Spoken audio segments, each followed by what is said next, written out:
name is Fay Givens. I'm a Choctaw Cherokee from Mississippi. We had family on this island over 60 years ago. When we came from Mississippi, our aunt's brother lived here on the island, had the biggest house in the family, so all of our parties would be on Grosse Ile. So we started coming out here when we were very young. There's a documented history of Native people on Grosse Ile for 9,000 years. It was a place where if you were going to the Upper Peninsula or if you were going maybe as far as Saginaw Bay and that area, you would come through here. And it was like people would stop, the native tribes would stop for a couple days here to get rested before they moved on. It was always was a transit place. And the name that most of the native people called it was Touche Grande, place of the Erie. Now the Erie were a tribe that lived here, where they would break up in the winter into smaller groups, but they were here, the Erie as well as the Wyandotte were here very early. Well, the Erie, of course you know there are none left. We have Lake Erie, and the last Erie that lived here was right after the French and Indian Wars, and so many of them were down to 200 people, so the Wyandotte tribe adopted them in 1853. They became Wyandottes because they didn't have enough people to maintain their tribal identity. It was very common in those days because there was so much war, and there were war with each other, and then there were war with the French, war with the British, and of course the British won, so that's why we became what we are today. In your own words, what was going on in this country in 1776, and specifically what was going on this island and around this place in 1776? Yeah. Well, there was a lot of the cultural differences between the groups made it very difficult for them to understand each other. And the native people thought that they were signing an agreement so that everyone would live here together and get along. Native people had no concept of ownership of land. Ownership of land was like ownership of water or air. It belongs to everyone for the duration of your life. So they kind of laughed at these people giving them gifts for this island, which they weren't going to give up. So that's really what was going on. There was, a major move to just eliminate. Over 60 tribes were moved out of the eastern half of the United States to Oklahoma. Oklahoma means, in Choctaw, the home of the red people. So they said, this is going to be your territory for as long as the sun shines and the grass grows. So they moved, their whole goal was to move all the native people to Indian Territory, which became Oklahoma. The Choctaws were the first tribe moved, not the Cherokees. That first Trail of Tears were the Choctaws. So when our families, our ancestors got there, they called it the Oklahoma, the home of the red people. So that became the name of the state. Well, there were 21 islands in the Detroit River. And so when the Army came to move the main bands from here to Oklahoma, the native people know this area. They went out to the islands and they basically hid out until the feds were gone. And so they have continued to live here and live in this area. They're native people whose families have been here for thousands of years. Their lives were basically at risk, and they knew that. And they knew that the goal, at first, I remember asking my grandmother, why did they let them stay? And she said, because they didn't assume that they would stay. They, the Irish had come. They stayed for a couple of years and went home. The Carib had come, a couple of years, went home. No one stayed, so there was no concept of ownership of land that people were going to just stay here and start coming in mass. So when the native people realized that, it was, by that time, it was almost too late to do much of anything. Tecumseh tried to organize all the tribes in the eastern half of the country to try to push back, but they still did not understand that they were intended to stay. When the deed was signed, it was like, well, we're all going to exist here together and try to get along. That was basically how they looked at it. But then they realized at a certain point we're going to be overrun.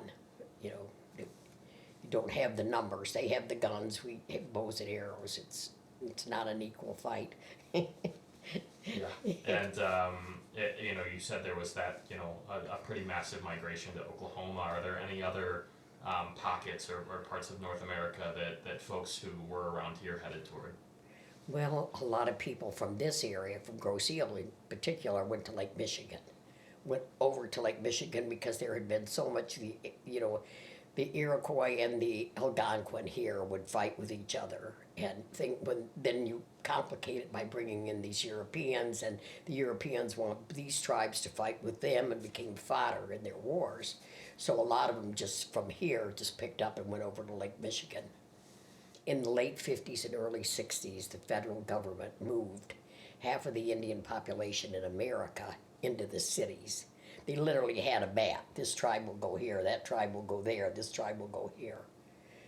And the idea was to break up the reservation system that they had created because they could see that we were not assimilating. So the idea is let's move them into the cities, force them to assimilate. So that was called the relocation period. When our families came into the cities, in every major city in America, we formed Indian centers. I ran the Indian Center here in Detroit for 30 years. So that was a place where our children would participate in native crafts and native arts, and they had an opportunity to meet other kids from other tribes. So many days I would be in my office and someone would come in and then someone else would come in and they say, oh, I went to AIS with you when I was little. Everyone knew each other. That was the way of keeping our families connected, are the Indian centers. What they did initially was set up boarding schools for the children. And that was a disaster. It was Indian children were abused, and it was just a disaster.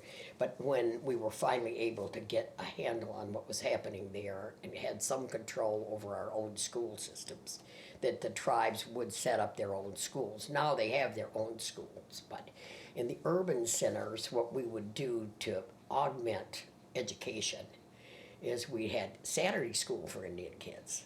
Or we had every day after school at American Indian Services, we would have, every day we would pick the kids. Some of them we'd pick up, most of them we'd pick up right from school and bring them right to our center. And they would be there 2 or 3 days a week. They'd get to know each other. They could share some of the language when the tribes were, if they were members of the same tribes. And it was, we found a way to keep our own identity in spite of everything.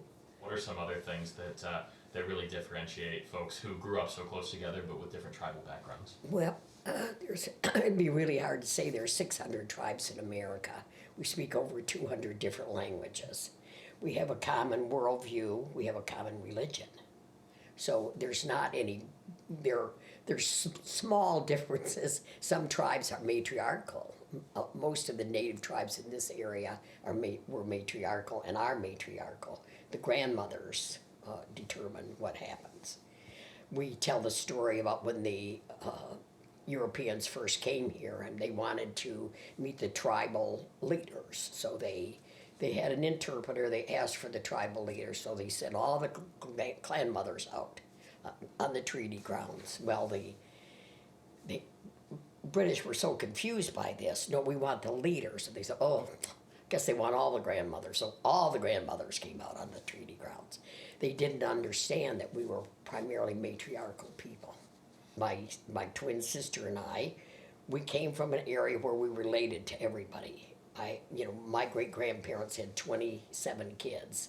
So everyone was our relative. And in your relatives, you go to your relative's home, you don't have to knock on the door. That's your family, you walk in. Well, Kay and I would go to various people in the neighborhood and we would walk in because that's what was done. And then they would come over and tell our mother they just walked in my house. And so our mother had to learn too that this is not acceptable here. So it was things like that, very subtle things that as a child you remember. And I remembered that we were very different. Our grandparents lived with us, which is a very common thing in Indian families even today. The children, all the families live together. The grandparents, sometimes the great grandparents, if they're still living, we might have four generations under one roof. In the time that you were growing up, what did the way that Indigenous folks were portrayed on screen and in literature and things like that, I mean, what did that tell you about yourself? Well, I never bought into it myself, and I don't think my sisters did either. I think we thought that they're just confused. They don't know us. See, we even knew as young children that they don't know us and they don't know anything about us. How do you find ways to stay in touch with tradition? Well, I think a lot of times will go back to my grandmother's teachings, and when we were young, our grandmother, because we didn't live out in open spaces anymore, we lived in a crowded city. So our grandmother would say, "Watch the birds." She'd bring us all around, "Watch the birds, look what they do." The male and the female both take care of the children. They eat together and they don't fight. She would point out how the birds lived and that we should use that as an example ourselves. So they found ways to teach us lessons that were like stories, because it's so important to us. It's not even something that you think a whole lot about. It's part of your life way. I know my oldest son asked me, a couple of years ago, he says, "What is Indian parenting?" And I said, "Hey, you've always had it, so you don't recognize it." It's that simple. After a while, you realize that, how you're being parented is different than your friends.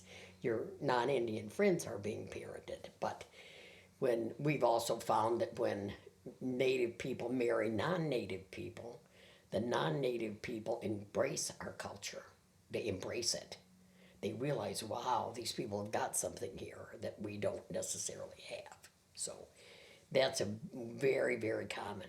They become more Native than the Native people. I like that. So what would you recommend to somebody if somebody was looking to express gratitude for this place and really start to see the beauty in this place? I mean, what would you recommend to somebody like that? Oh, I think without a doubt they see it. All the Native people I know that live on the island, they canoe, they fish, their kids are fishing. They have not been disconnected at all. And I think because of the environment that we live in here, we cross that bridge, and when we cross that bridge, my anxiety level just tanks. I'm just glad to be home. That's how I feel when I cross the river, and I think that most people, Native people living on this island, feel exactly as I do. I've never heard anyone say that, there's hustle and bustle, but they get out on Saturday morning with their canoes and they're out down the channel there. I think they use this as a way to maintain your love of nature, because it is so beautiful. And the deer we see, and all the animals that are still here, and so many places don't have anything like that at all. I've spent time in New York City, and I said, if somebody said, "Here's your place, you can have it for nothing," I'd say, "No, thank you." I prefer the trees and the water, even if I'm just looking at them, because that connects you to who you really are, your real identity.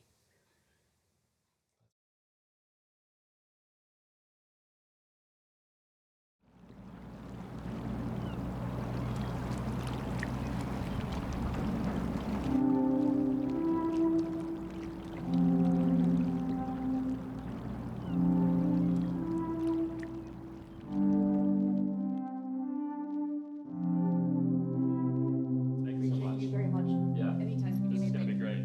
Yeah, It's gonna be really good. I cannot wait. Yeah. Can't wait till I see it.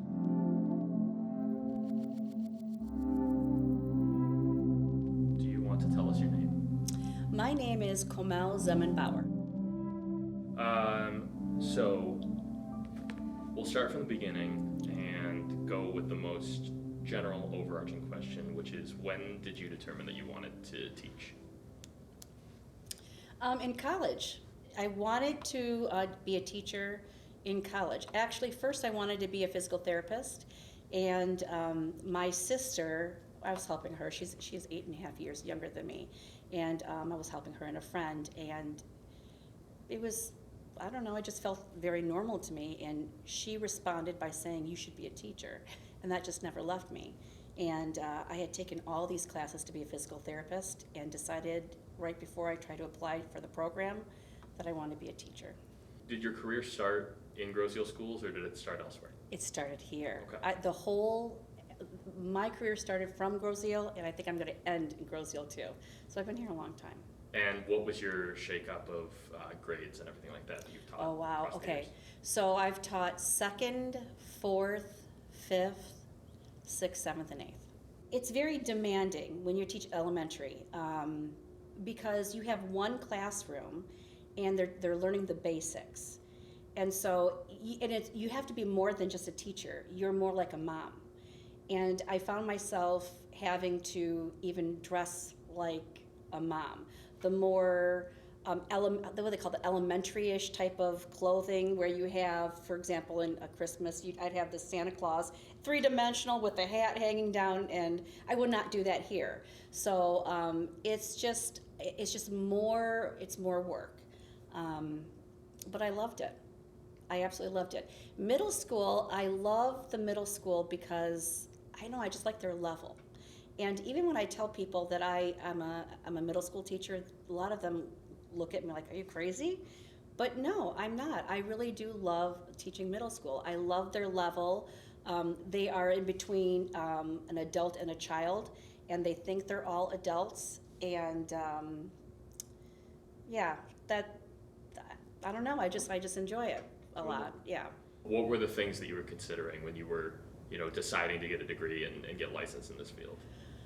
At that time, it was getting a job because it was difficult. A lot of teachers had not retired, so it was slim pickings, basically. And I did not know if I was going to get a job here in Michigan or if I had to go to a different state. To get some experience with that, I did go to, a job fair, a teacher job fair, and I had the opportunity to talk to people not just from different states, but other countries as well.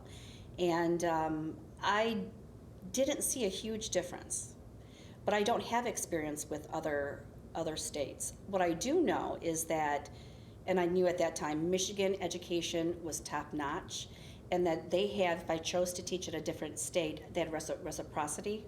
So I could just literally take my Michigan certificate. I wouldn't have to take any classes in some of the states, a lot of states, because of Michigan education. And I could just teach with my Michigan license. What is unique about teaching in a small town of this size? The uniqueness of teaching in a small town is that you know everybody. And when I first was a teacher, I wanted my autonomy. I wanted to be Komal. I didn't want to be Mrs. Zemmin. And I wanted that freedom not to be able to see so many people. Eventually, as you could see, I actually moved back to Grosse Ile. And I learned that it's not such a bad thing. I actually liked it even more so because I love that small community. We watch out for each other. We see each other on the streets. I love that warm feeling, and I would recommend it to anybody. And another thing is that I notice how some kids are talking about how they want to, let's say, go to a different state. They want to do all these different things. I said the same thing, as well as a lot of people my age when I went to school. I went to school and graduated here. The funny thing is that not all of us, but a lot of us came back. What does that tell you about our township? Was there a singular moment in your career when you realized you had made a difference, or you realized that you were actively making a difference? Yeah, a lot of times. Do you remember the first? Or one of the first? Like an early career moment? No, what I remember is, in the beginning, I remember my mistake, actually, more than anything. I feel like I've been teaching for, what was it, 32 years, and I still remember the mistake I made with a student. In education, you take special ed classes that you take is maybe a half a credit or 1 credit. There isn't a lot of information being taught. So I was not familiar with special ed, or if someone qualifies for it. And I taught 2nd grade, and it's very young, but the thing is that I missed it. I still remember the student I missed. And I decided that my master's degree would be in special ed because of it. So, yeah, I remember I remember my mistake more than anything else, and I remember thinking I wanted to do better. I wanted to be able to help these kids, especially how young they are. So my master's ended up being in special ed so I can identify them. My teaching has changed completely, and it's because the culture was so different. When I first started, consequences, people being very strict. I think I was pretty strict also when I had you as a student. But I learned as I went on, kids need more than that. They need to know that you care. So what I have learned is, I tell the kids all the time, I'm not trying to be so hard on you. I verbally tell them, I want what's good for you. I care about you. And when I see them, our teacher-student relationship is richer. They start talking to me about their problems. I know education's important. That's why I'm here.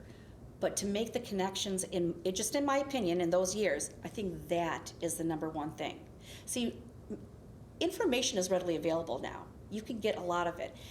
I'm there to simplify things, to help kids understand material, and hopefully that they would be lifelong learners as well. But the most important part is making those connections. Because if you don't make those connections, I won't be able to get to them. Information is readily available. When I first started, we taught information that was not readily available, and we would teach facts, and then our assessments would be about facts. It seems like a waste of time to only focus on that. We've learned to go beyond that.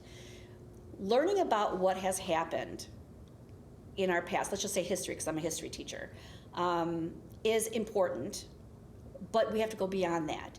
The question is, can you make a connection between that and today? It's basically making those connections, seeing the patterns, so that our students become not only lifelong learners, but being great citizens. I don't want to bring the politics in today, but our world today is a bit rough. And what I'm hoping that students learn is that when they learn about history, they can make that connection to today and see some patterns, and that when they are running the country, they see the pattern, part of history that they don't like, part of history that is considered a dark spot in our American history, that if they identify that pattern, that may be able to put a stop to it.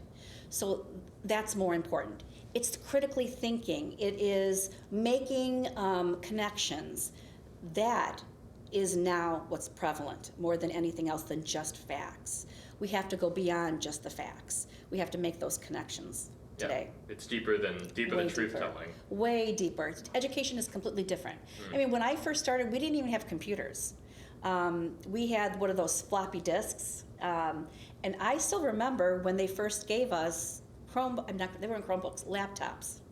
And we all had to be trained in laptops. I still remember that. And now the expectation is that we're going into AI. You are right, it has changed significantly. That has changed our teaching as well.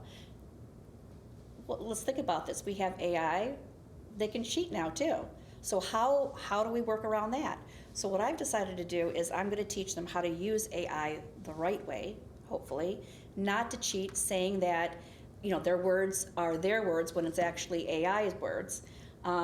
So we have to figure out, and it's a learning process, how can we utilize our technology without being a hindrance, without them relying on that so much.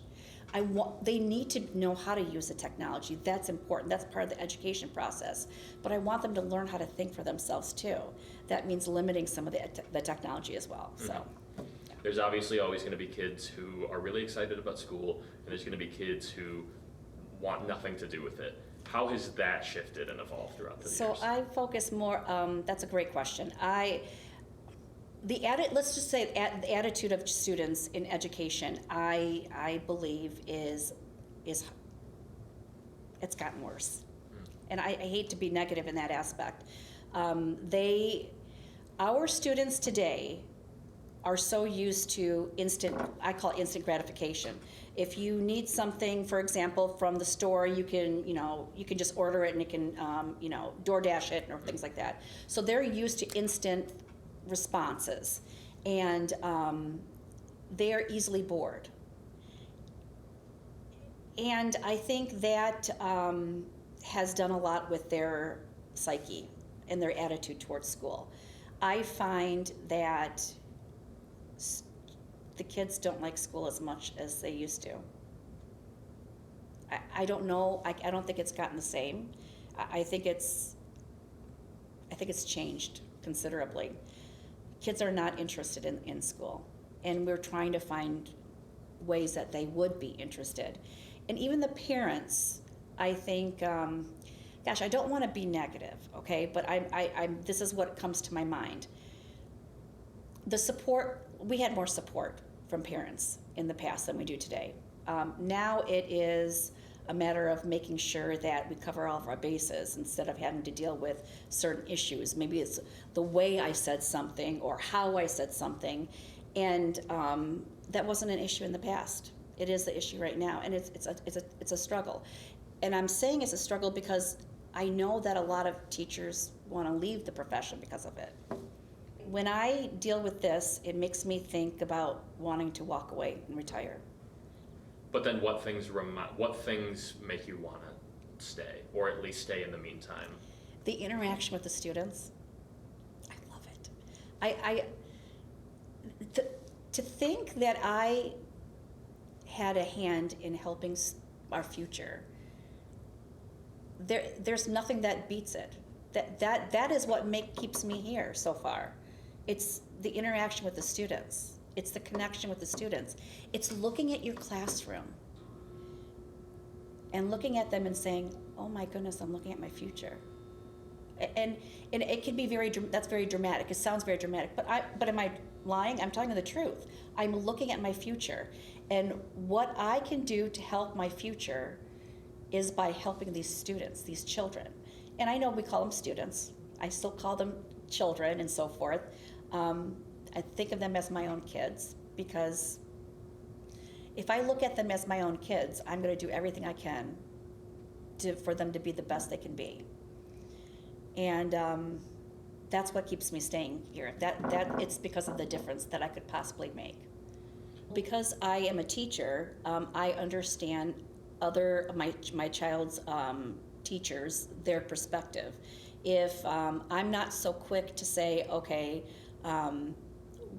what did my child do wrong? How could that, I listen more so now than before, because I am a teacher. I understand there are other things into play with the situation, and I'm not so quick to judge.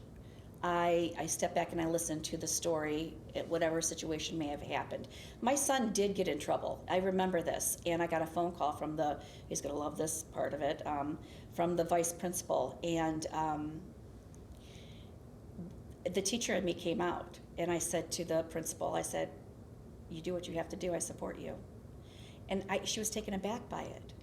And I think it's because she would always get resistance from parents. But here is a parent who happens to be a teacher that understands that there has to be consequences, because I know that in my own classroom that they have to have consequences. I'm not trying to go on a rampage or anything like that, but what I wish that we would do is understand is that our children need to have consequences. We can't take these consequences away from them because they don't learn from them. And we learn from, I know the mental aspect of a student is very important, but they need to know how to deal with difficulties. If we're not there with them, try to help them through it, instead of taking the consequence away, we could stand right there and walk them through it. Because that will make them stronger, so that when they're an adult and they have to deal with issues, they can deal with those consequences better instead of getting angry, such as that we hear about shootings, them getting a gun and that's their solution for the problem.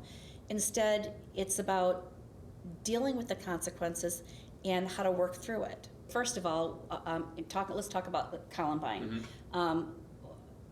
Columbine happened, it was a shocker. When Sandy Hook occurred, that hit harder. All shootings hit hard. Columbine High School and so forth, it was devastating. I couldn't believe it was happening. When Sandy Hook occurred, what killed me was the fact these are little kids. And I really believed that because of our children, because American culture, we care about our children. We care very much about our children. If something happens to them, we usually make changes. There was no change. So I thought, okay, what can I do? The best thing for me to do is to at least let the kids know that you're safe. We're here. And we are putting things into place. For example, we have locks now on doors. We didn't, but we have, what I mean is like it's locked all the time. We have Alice drills to practice just in case someone comes in that's a shooter. And it can be very scary for them, but we tell them we're there to protect them. Your parents rely on us. We're gonna be as cautious as we possibly can. Some of you may think I'm being overly cautious, but I want you to be safe. We all want you to be safe. We want you to be protected. And so that's all we can do as teachers, and hope for the best, and hope that our government makes laws to help protect these kids. They haven't. They haven't, and that is my biggest issue, my absolute biggest issue. I'm afraid we're going to become numb by it. I'm very afraid that we're going to be numb by it. When you have children that have to have backpacks that are bulletproof, that's scary. We are a developed country. Why can't we protect our children even more so? And that's not happening. I was devastated by it. I still am. I'm still frustrated about it. I think both students and myself and on teachers, the way that we deal with no change at all is by just taking it day by day and trying to learn from the other shootings the best way we can. I don't think sometimes kids and adults know that they're being affected by that right away until later on sometimes. I think as teachers, we are so focused on our kids that we forget to take care of ourselves. And so it does a number on us. What ends up happening is that we lose it sometimes. We absolutely lose it sometimes. And I don't know if I should add this part, but I'm just gonna let you know this. The situation with Charlie Kirk, when that happened, my biggest frustration was that there was another shooting. I was angry. And so where did I take out my frustration? I put it in social media, which ended up biting me later on. But everyone was focused on Charlie Kirk. That was in the news more than anything else. What about our kids? What about that school that had to deal with the shootings? What about that? And I feel like, and I don't know what the kids are feeling like, and I don't know how other teachers feel, but it's thrown on the wayside. We can say that we are very protective of our children, and that's the culture of it. That's how it's been portrayed. But actions have not been taken except the fact that from the school, just from the school. Action's been taken in school. It takes more than just the school to do that. It takes our government to take care of that as well. And we're in the same spot, aren't we? That was 13 years ago. We're in the same spot. When are we going to start putting our children first? When are we going to start doing that? And we haven't. I'm still angry about it, actually. You can tell I'm getting frustrated about this because I feel helpless because I can't make laws change. Our government has to do that, and it's not happening. The kids now, that's all they've known. They know about the shootings. It's a common thing for them. I saw something on social media, and this is what it reminded me of. There were some middle schoolers that were protesting. I don't know if you've heard this or not.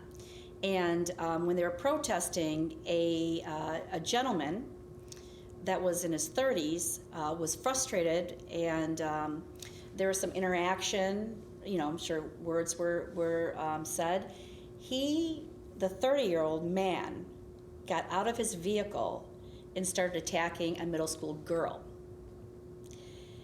Then what happened, all of a sudden the girl's classmates started coming and attacking that guy. He had to run away because they were attacking him. And I was so proud of those kids. I was so proud of them. And I realized I finally figured out that these kids have been trained in this. We have Alice training. We even did some review today also with Alice training. And can you tell us what that is? It's what do you do if there's a shooter or there's a situation in the building? How do you react? First thing that you need to do is you need to try to get away. That's the number one thing if you can. If you can't, then you barricade. You try to keep yourself in there. You lock the doors. You put all these barriers in there. The last one is when you have to protect yourself, and there's a technique called swarm, or if you take something, you can, like if they come in, the shooter, you have to protect yourself and you throw things at them. They've been trained in that. And so when I saw the video of the kids attacking, I put a comment down. I said, what do you expect with a generation of students that were trained in how to protect themselves? We had to train them this. It's sad to say that. I was proud, yet I was sad about that because of the fact that we have to train our children to protect themselves. And now today what's going on with children, finding more information about how they're taken advantage of, even more so we have to be more careful. Even more so we have to teach our kids to be cautious and protect themselves. This is not, it doesn't feel safe. I should probably not say that. But it doesn't feel safe, especially when you don't have your government trying to help and protect you. We're on our own. I think earlier on, education was a way of teaching kids to be compliant when they're an adult. And this is what I also learned. I didn't notice that in the beginning either because I was part of the system. I was part of the culture. It wasn't until we start having situations like the shootings and so forth, and not getting help. And kids, it's just not us. Parents are doing a really good job also on teaching their kids to speak up and to be their own advocate. Our kids today, I hate to say the word prepared, but our kids today have knowledge and training to be to think critically more, to determine if something is safe or not safe, more so than, let's say, before Columbine or Sandy Hook. And the education system shows it also. We want our children to be critical thinkers. Now, here's the thing. Teaching children, it was a lot easier being a teacher a long time ago when you could just say something and they would listen. And now they give you their 2 cents. They're giving you $2 worth actually back, which I understand that it's difficult for some people, but it's a good thing. Yes, kids need to be taught how to respond respectfully. They need a lot of lessons on those. But our teaching with education and parents are teaching our kids to protect themselves. Being critical thinkers is part of that. Teaching them is a lot harder, but so worth it. And that's a different hurdle that we have to deal with today as teachers. The only thing is, though, we need support. We need the support from the parents. We need the support from our schools. Tying it back to Grosse Ile, Yeah. tying it back to our origins, home, who we are, this place that you grew up in, this place that you've taught generations in, what do you think someone who is from this very specific town brings with them to the rest of the world? What parts of this place are always going to be embedded in the identity of somebody who leaves it to go off into the world? Have you heard of that saying, what is it, it takes a village? That form of thinking. People who have left and gone to really big districts, whether they may move of jobs or whatever it may be, the reason they move, what they will always remember, hopefully, is that the small village here, we protect and we take care of each other. And if they don't have it there, maybe that's something that they can work on. You know what I mean? There are lots of advantages when you know people's names, you know who they are, you know so-and-so's family has this child and that child who's related to this person. It just feels good. It feels homey. Why so many of us come back is because of that. When they leave, they remember that sense of, that feeling of home. We come back because of that feeling, because maybe they don't have that over there. And so what happens? They look back at Grosse Ile. They're trying to get that same feeling they had when they were students as well. That's why I moved back. I thought that a difference between being a teacher in my job and my home life should be completely separated. And I learned maybe that's not such a bad thing. When I moved back here, I was okay with it because I got that homey feeling again. I know it's not the best place. I know we have issues, but it's pretty darn good. I mean, we have, what do they call Grosse Ile? The gem? Was a diamond in the rough or something like that? Or we are very lucky. And yes, we have privileged children. If anything that we need to work on with our children in terms of the privilege is teach them not everyone is privileged. And that there are other races out there as well, people of different socioeconomic levels as well. As a matter of fact, I already see the progress. When I went to school here, I was the minority. I'm Indian, and I was the minority. Now we have other races here, and I love it. So I think it's getting better. I think I always felt that we were great as it is. Maybe I'm biased on that, but I think we're growing. Our township is absolutely growing. I'm going to put my 2 cents on something also. There should be no problem with the palm tree, by the way, situation. You know how we put the palm tree in the beginning when we first come in, and people are like, oh, that's so tacky. Oh, who cares?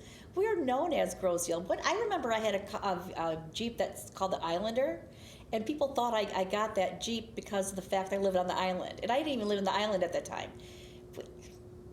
Let people have fun. Let them have a great time. You know what I mean? We're growing, and I don't want us to stop growing.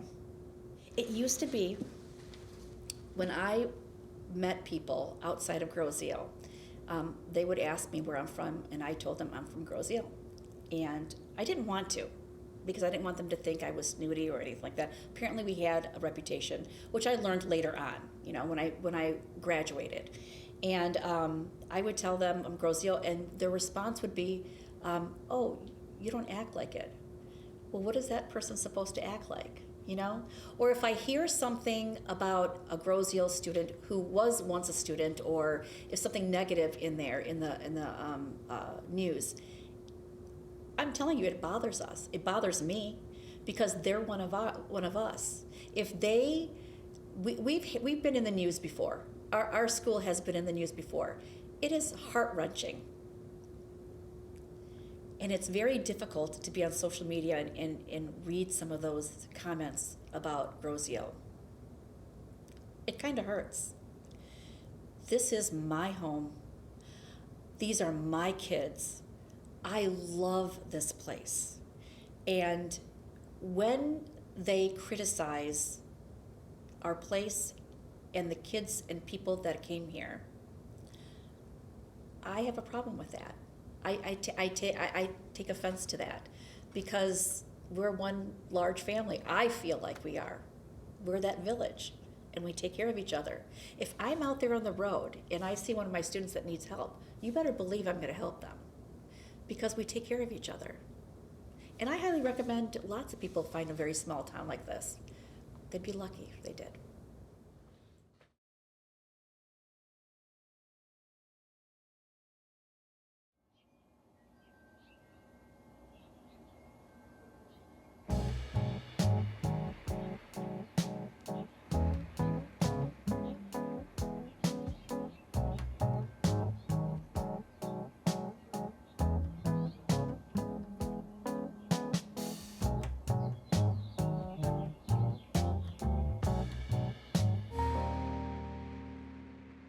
Hey, we're rolling?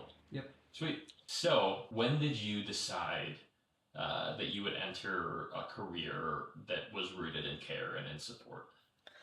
So when I was younger and I first decided like what I wanted to do, originally I wanted to go into art and something in that route, and it honestly came from a place of practicality where I was trying to figure out a career that would provide for me and something stable. That was probably in high school, but once I kind of started growing and actually getting the chance to do my job, that's when I felt like it really became something for me that was very impactful, and I realized how much it was actually meant for me. I work at Corwell Trenton.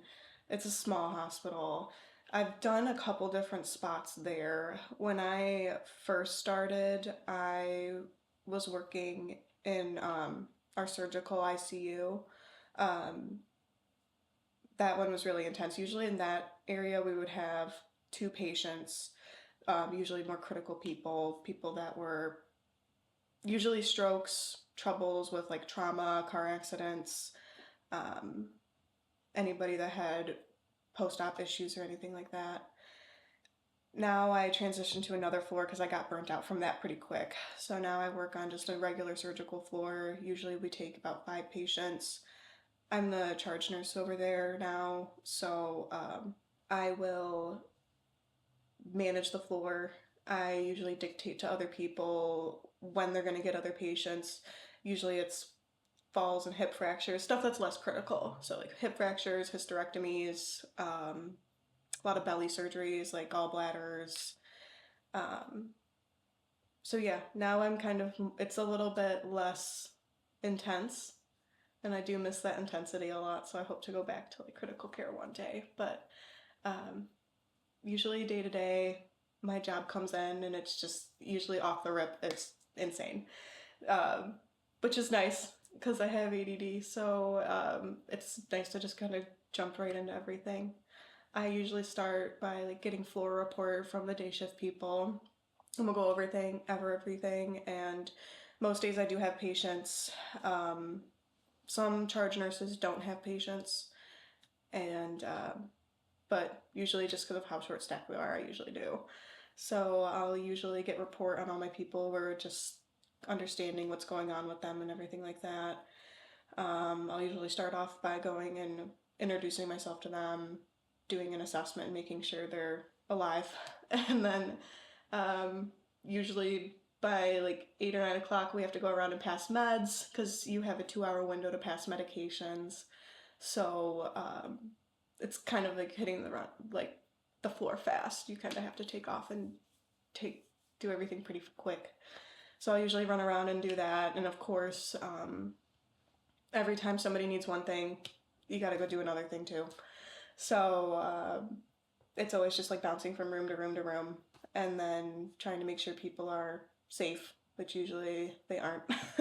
And a lot of people don't want to listen to me, or, you know, stuff like that. So most people are very kind and thankful, but there are the occasional people that I think overall, the public overall just doesn't understand how healthcare works.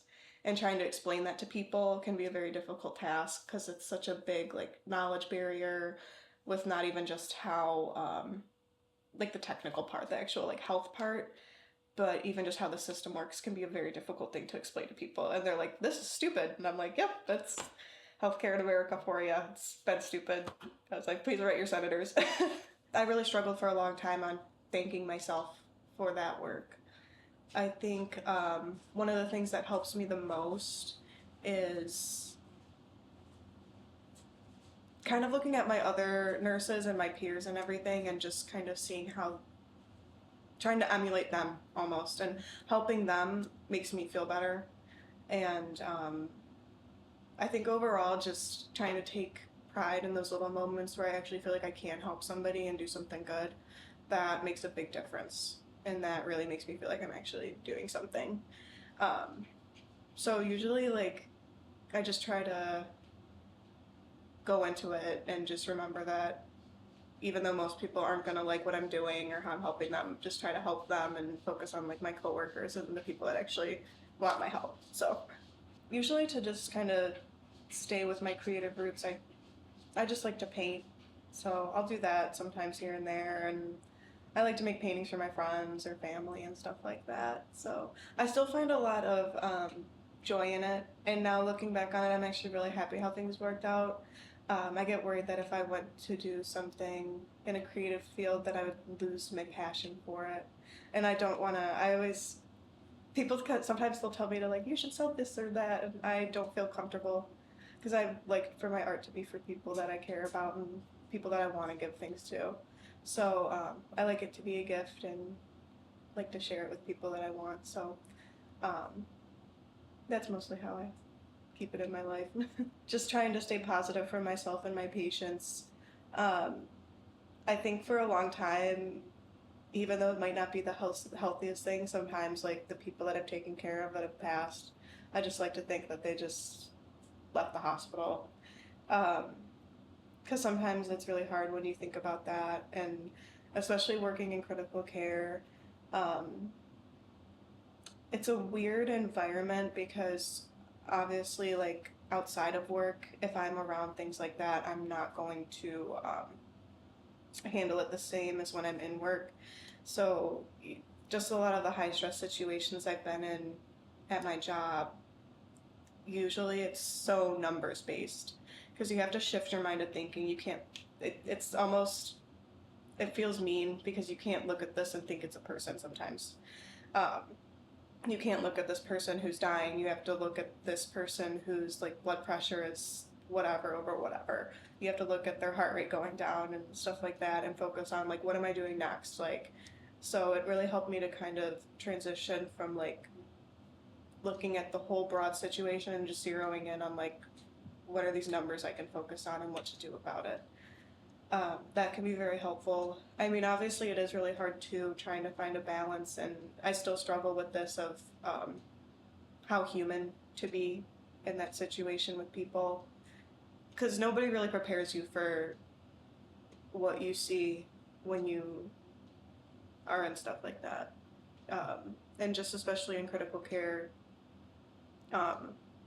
nobody can prepare you for that. Like, some of the stuff that happens and, like, people coming in and, like, my age or younger, you know, basically dead, and having to kind of work through that can be very difficult. So usually just trying to make the most of the situation and just focus on what I can do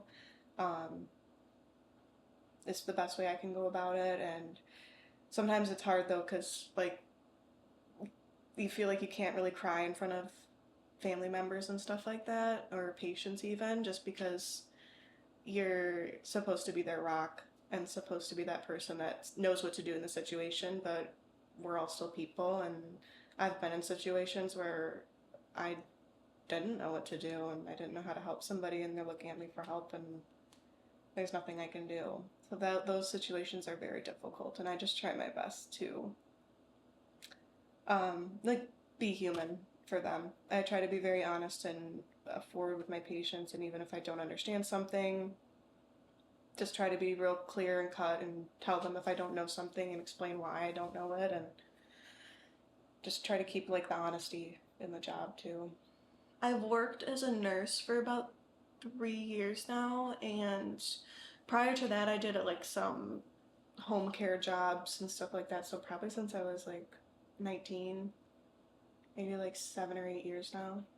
So like kind of bouncing around, but as a nurse I've been a nurse for 3 years. So you would like to think that after COVID, healthcare and the system overall would have done a good job of learning from the mistakes.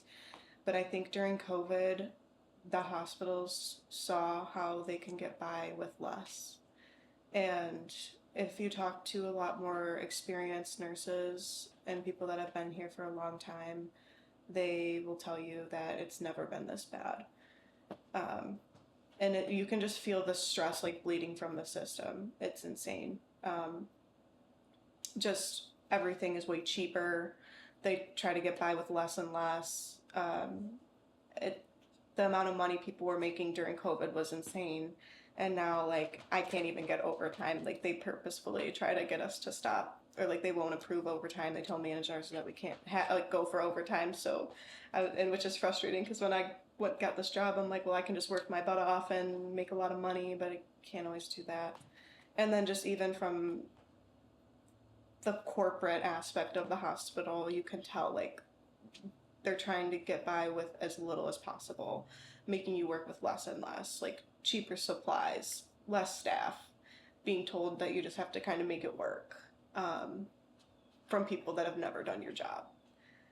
And you can see it anywhere from like the patients coming in, and sometimes I feel bad, but I get so frustrated. I'm like, this is how healthcare is.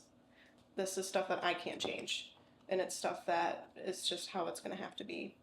So I will say, like, the things I've learned about people and humanity from being a nurse is there's a lot more crazy people than I thought there would be. Definitely, it's been really interesting. I've definitely seen like how many different people are out there, and the one thing that surprised me the most was how many people have so little. Just because you see like people at the grocery store and, you know, doing normal things and don't think anything of it. And I think we all kind of assume they have a life similar to ours, you know, and seeing people that all of a sudden you learn that like they don't have support at home, you know, or they've just lost a family member that's been taking care of them and now they got to go to a nursing home, stuff like that. So seeing like how many people go without that I didn't know about, that was a big eye-opener. I will say also it's been an interesting experience learning from the other nurses I work with, which is scary, and I understand why people have a big mistrust with healthcare, because you do take a really big gamble walking through those doors, because you could get a nurse that really cares, or you could get a nurse that is there for the paycheck and getting out. So that was a big weight originally, kind of realizing how much trust people put in me. But seeing the good nurses and seeing, like, I like to think more than a few, but the few people I've been able to help to, I don't know, hopefully change their life in a little bit, that's been a good experience, and seeing how resilient people can be. Especially like some people, you see them and just get put through the ringer in ways that you didn't even think were possible. And almost like sometimes in my head, I see people go through like medical torture, and they're doing it to live their life. And seeing like the other like flip side of it, where maybe I know that's not the right option, or maybe I can't make the decision for them, but knowing that other people aren't giving it their all in that situation. Like some doctors or insurance companies and stuff like that, where you can tell like they're kind of screwing this person and they think that we're helping them. That was a big blow.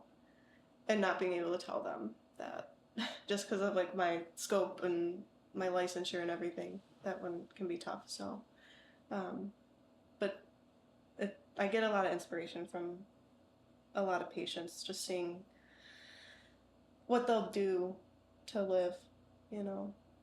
So that can be very inspiring and heartbreaking at the same time. In terms of media portrayal, what nuances do you wish that people understood better? I will say, out of all the TV shows and media I've seen of healthcare, The Pit was the most accurate. But my biggest critique of that show is that all the stuff that doctors are doing is stuff that nurses do.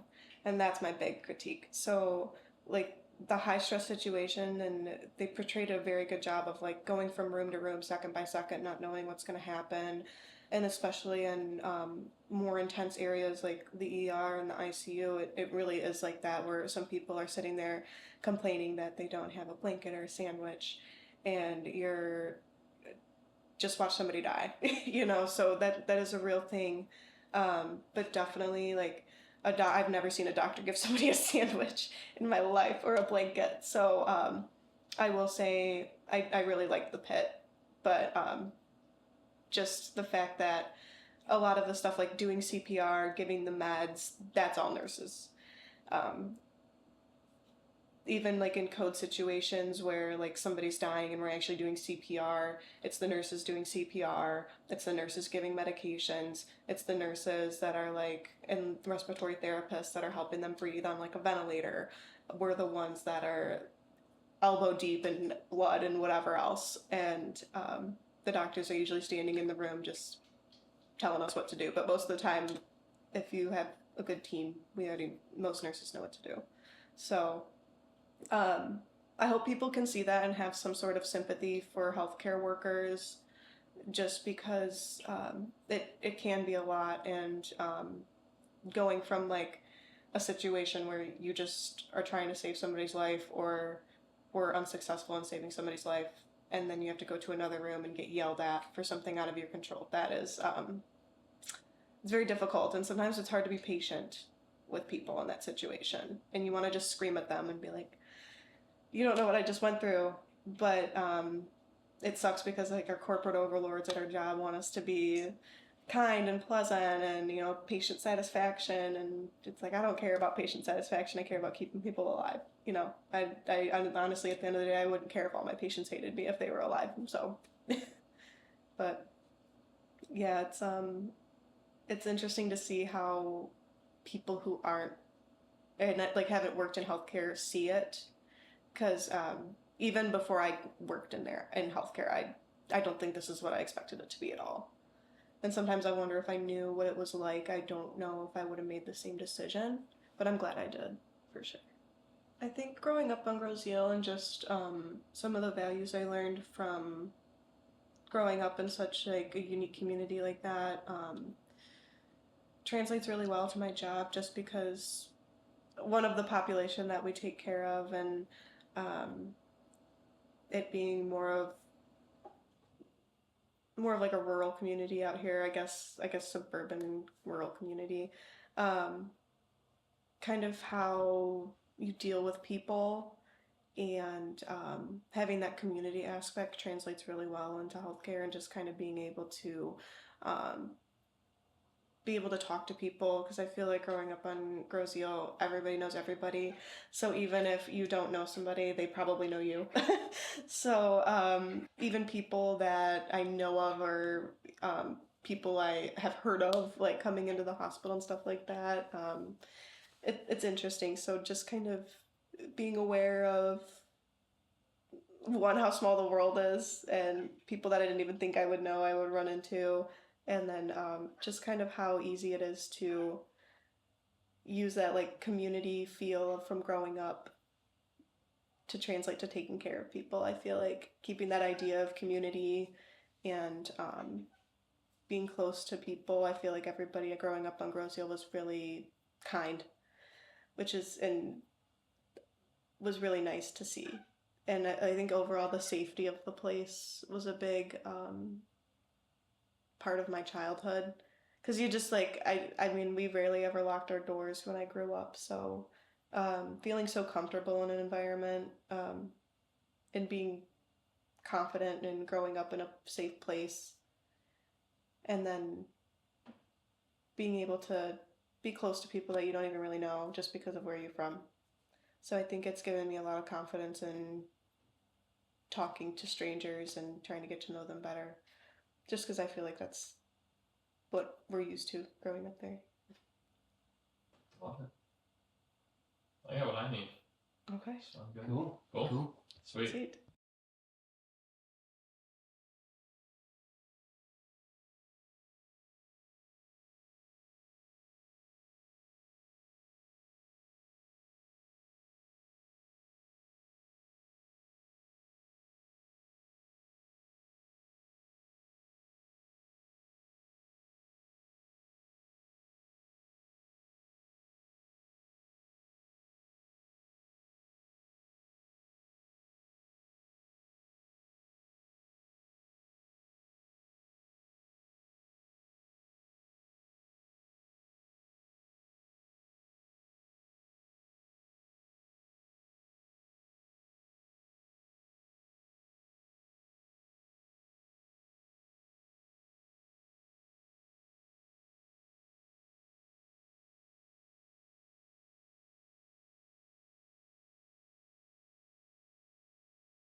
Okay, so Megan, Yes. could you start by telling us, take it back from the very beginning, when did it become apparent to you that you were going to commit your career to health? Oh, yeah. Way back. So as soon as you said that, I imagined myself as a little kid here, growing up on the island. I knew, I would say probably in like middle school, that there wasn't a lot of conversation around mental health, maybe my symptoms that I had, like depression, anxiety, things like that, right? So I knew in the early, like, let's say like late 90s, early 2000s, I would say. And then moving through middle school, high school, I remember thinking like there was like, you know, there was a few deaths in high school when I was there. And I remember thinking it was really odd that we just like went back to class and there wasn't a lot of conversation around that. And then I think once I got into adulthood, I, you know, had my daughter when I was 19. I, you know, had to navigate college. I had 3 more kids. I really was navigating a lot at that time. And I didn't really know where to go for mental health support. I saw a therapist briefly, but I never really felt like I connected with anyone. I never really felt seen. So I think over time, then again, like education, training, all these things, I have sort of felt like the demand is in front of us in Groseal. Like it's hard to even ignore at this point, right? But no one talks about it. So I was seeing clients in Plymouth when I first started in private practice, and COVID hit and some were virtual. And then I started getting a lot of referrals from Groseal. Like they knew of me, I grew up here, they trusted me because they knew of me, right? But didn't know me personally. And they actually started construction on 275, and that was when I was like, you know, these clients are driving like an hour to come see me, you know, once a week, twice a week, bi-weekly. Let's just try it. Let's just rent a little room. There was no window, even it was like a little closet. And tried it out and it blew up. And then next thing I know, I left the practice that I was with that started on the island. You know, when I kind of started that office here or with that other practice, and it just kind of escalated from there. I still have the office in Plymouth, but the more that I put myself out there, talk about mental health or have a connection with the schools, the more just people are flooding, you know, my email, calling, like I'm getting referrals left and right all the time. And I think that in itself is a sign that there's a big demand. So I know that's a long answer, but there's a lot to say in that because I think it's more personal than just like, oh, I was getting referrals from Groseal. Like I grew up here. I witnessed people take their own lives. I've witnessed substance abuse. I've witnessed domestic violence, divorce. all the things, not just personally, but, you know, with friends. And we never talked about it in high school. So that was, you know, and since then, there's really no coming back from it, to be honest. Once you see something, you can't just ignore it. So, yeah. I didn't get to just graduate and go away and find myself. I had a child right after high school. Stayed on Groseal to have this child, to have my daughter, because this is where I wanted to be for that stability. So I had a little bit of like a weird double life. Like I was mothering very young, freshman in college at the time, and living on Groseal while also going to Henry Ford Community College, where a very diverse community, something very different than what I was used to. And then from there kind of moved on into U of M Dearborn, and then Wayne State, and then PhD in Chicago. Like it just kept growing. And I think me, in terms of identity formation, and this is what I study, this is what I write about, I became a mom before I became a woman. So it was a little different for me in terms of like how I developed around that. And I think Groseal specifically has always been something that is safe for me. I would not raise my children anywhere else. And when I chose to have an office here, it was also sort of a declaration that I am doing something here that I'm aware needs to be done, but also because my children need me and I want to be at every softball game. I want to pick them up from school, and I couldn't do that while meeting the mental health demands in another city the way I can here. I literally ride my bike to work sometimes, right? Like, and people know like my kids and things like that, and that's fine, and you have to be careful with it, and I'm very restricted around those things. But I think in terms of identity formation, it really has been, this just feels like, it feels safe here, and it is a part of my identity. It's what I'm familiar with, and it feels like I kind of owe it to Groseal and the community for that consistency, the community, things like that. I will say too, as Megan, mom first, then growing into Megan as a woman, I really found a place in the psychoanalytic world. So that was when I got my PhD in Chicago. I found my seat at the table in psychoanalysis, which is what I'm trained in, like through my PhD program. That's what my coursework is around, and that was a place where I finally felt like I'm not just this like young mom that has to pull herself up by her bootstraps. Like, I am actually like have something to say, and people respect me and they want to talk to me and they think I'm intelligent. So that world has been very helpful, and that has made me a very strong clinician because of that training, because of psychoanalytic stuff. So I go to conferences, I have friends in New York, I have connections all over the country, actually world. I do trainings in other like European countries, European psychoanalysts, things like that. So it's just, I know those are really long answers, but I think there's just a lot to say in terms of that identity formation, because it was complicated. So Groseal, right, is this place where a lot of people look the same, come from the same backgrounds. It's a little bit of a bubble, right? Yeah. But identity exists everywhere. In a place like this where you don't necessarily have that deep racial or class diversity and stuff like that, what do you find in helping people with identity? Yeah, I mean, okay, so let me just say it this way. Opening a practice here was like opening a can of worms, a volcano. I mean, it exploded. There are so many people that are battling all those things you just said that you would not know, because we live in this sort of, I think, environment, specifically more so here. I mean, it's in other communities too, but I know there's a lot of emphasis on perfection and image and things like that, right? So some of those oppressive identities that you're naming do exist here, whether it be sexuality, gender identity, I mean, financial oppression, all of those things exist.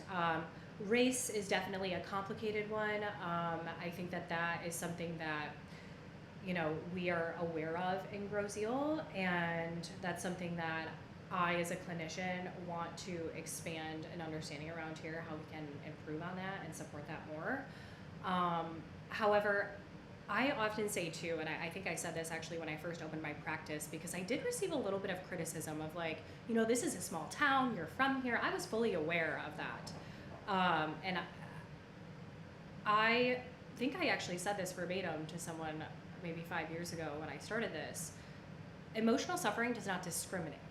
Like, just because of their background does not mean that they are not suffering. So maybe in terms of identity formation, it may look different internally and you can't tell from the outside. But I have seen patients here that have a beautiful large home and their electricity is getting shut off. Or, you know, they just bought a nice new car, but they're losing their job next month. And people walking the streets here would have no idea, right? Or they're trying to put their kids through sports and they can't afford it, right? So I would say more so like around identity formation, there's some financial pieces of that. And then I also do just want to touch a little bit on the teen population here. Very much struggling with identity formation. I see that on a daily basis. Sexuality, gender identity, and there, I think here, there's more shame around it than there would be in more diverse, larger communities. I see many teens that have not come out to their parents. They, you know, are struggling with their sexuality or their gender identity, and they can talk about it with friends. But, you know, I have seen them in the past, and I have to carry that and see their parents, right, and know that that's something that they're not ready for because they're so obsessed with image. So there's a lot of complicated pieces of that. It's just hidden, but it's still there. You just can't see it as much. So like I said, when I opened this, I did not even know at the time when I started the practice that it was gonna be like, whoa, we need I mean, I need more people to refer to. I need more therapists. I mean, the demand for that specific question is beyond what I can even put language around. I carry people's stories on a daily basis through this community, and I might see them at a sporting event or walking into Kroger. And I internally, I don't out my clients, so I might be grocery shopping next to a client, and they would never, like, you would never know that person. I respect them very much in their privacy. But there is a lot of, I think, misconception that we are not really suffering in the way that you can see on the outside, if that makes sense, right? I think in terms of social media, I wanted to go back to that a little bit. There is definitely, I have a love-hate relationship with social media when it comes to mental health, and especially teenagers and developing that. I mean, I have a preteen. I think it's really complicated. There's no manual for this.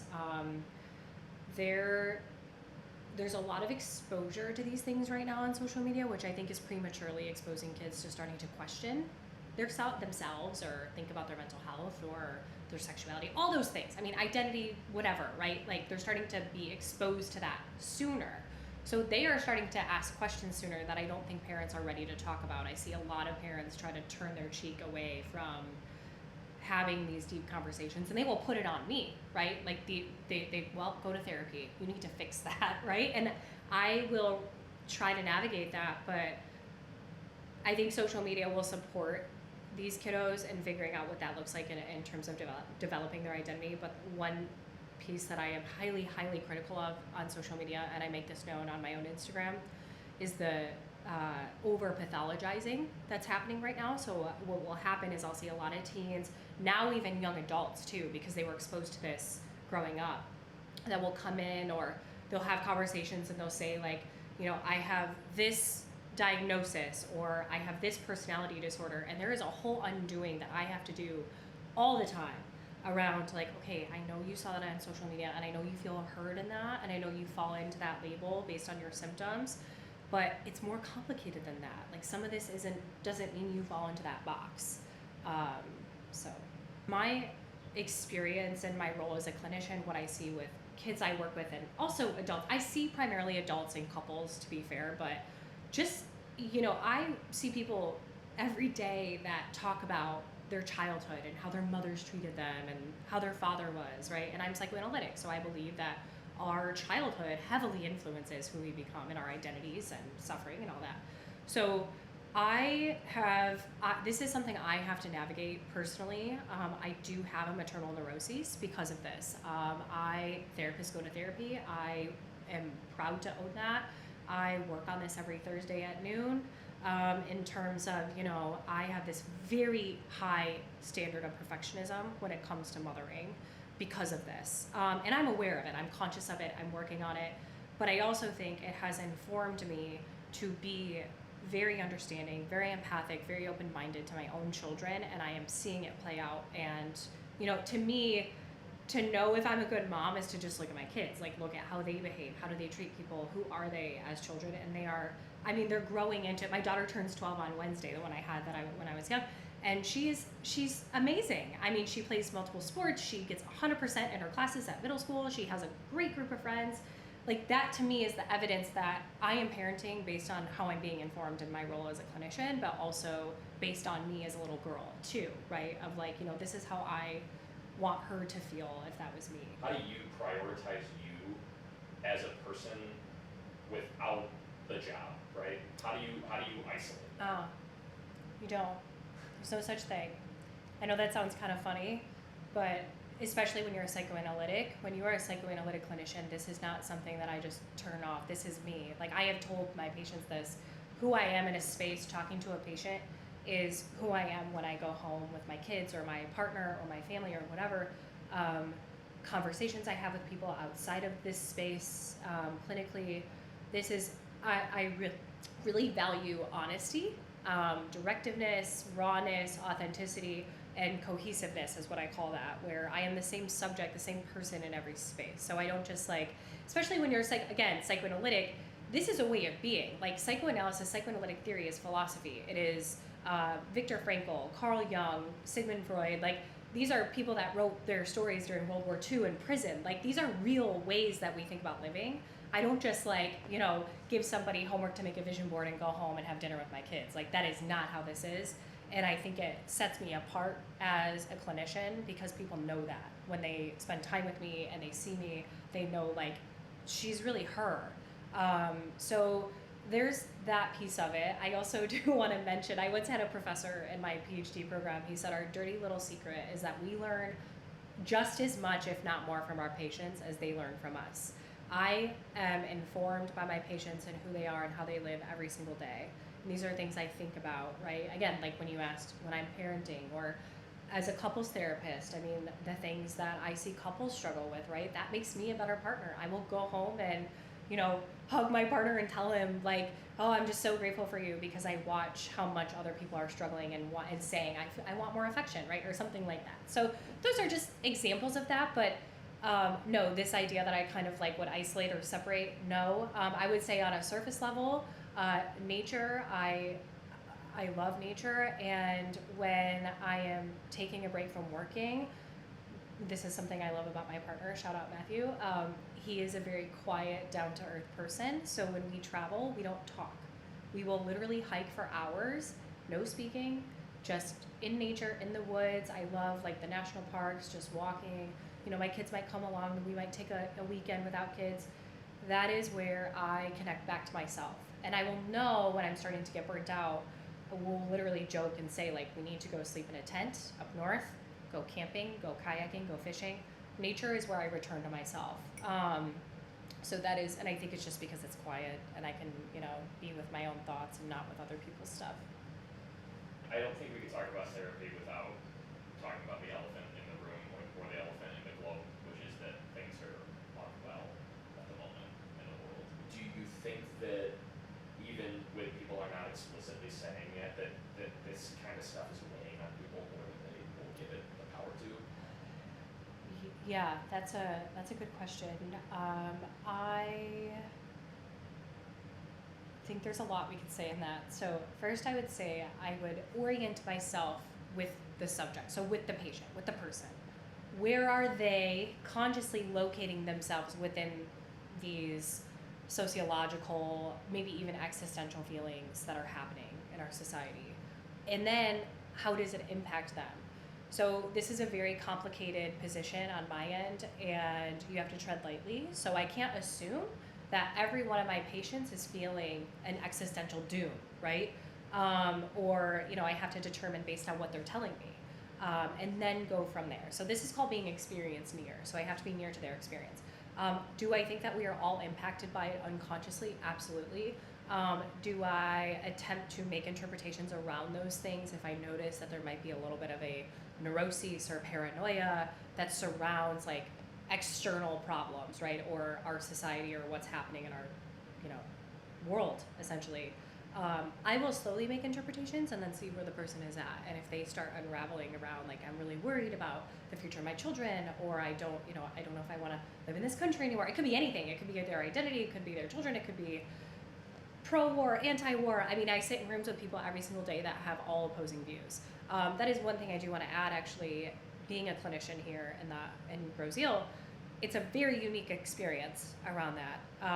I will often hear patients that are on, again, one side of social issues, for example, and they will say, I feel so alone here. I don't feel like anyone else votes the way I do. I feel like this community is very closed-minded, etc. But I know that the 10 patients I saw before them the last couple days all have the same feelings as them, right? And I can't say that, but I might say something around I think it is a little bit more open than maybe you see. Have you made a connection with someone at your local church? Or I really encourage joining clubs, local churches that have the same views, things like that, so that people don't feel isolated in that. But yes, it really depends if the person is paranoid, has neuroses, where you go with that. But the number one piece I would say in that is you can't assume. If a patient doesn't bring it up, I can't place that ethic on them just because I feel worried. That's not fair. Patient comes in, they put it on their intake, I have anxiety, right? Insurance company, they want a diagnosis the day you see the client. So lots of clients will be diagnosed, not necessarily by me, but therapists will often diagnose generalized anxiety, F411, immediately the day of the intake, because it's super common and that's what everybody presents with, right? Major depressive disorder, personality disorders, it's more complicated. We have to get to know the patient before diagnosing that.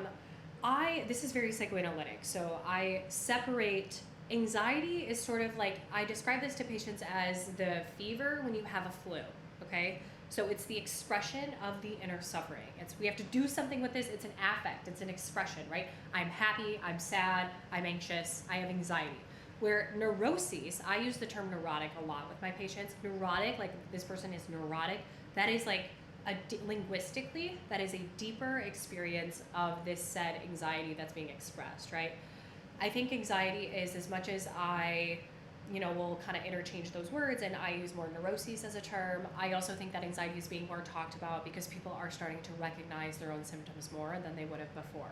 I think now we're seeing, especially the younger generations are starting to talk more about this situation or this person or my family or my, childhood, etc., has created all these symptoms and they make me anxious. So the emotion identification is very important. That's why I have, we can hold space for the idea of anxiety.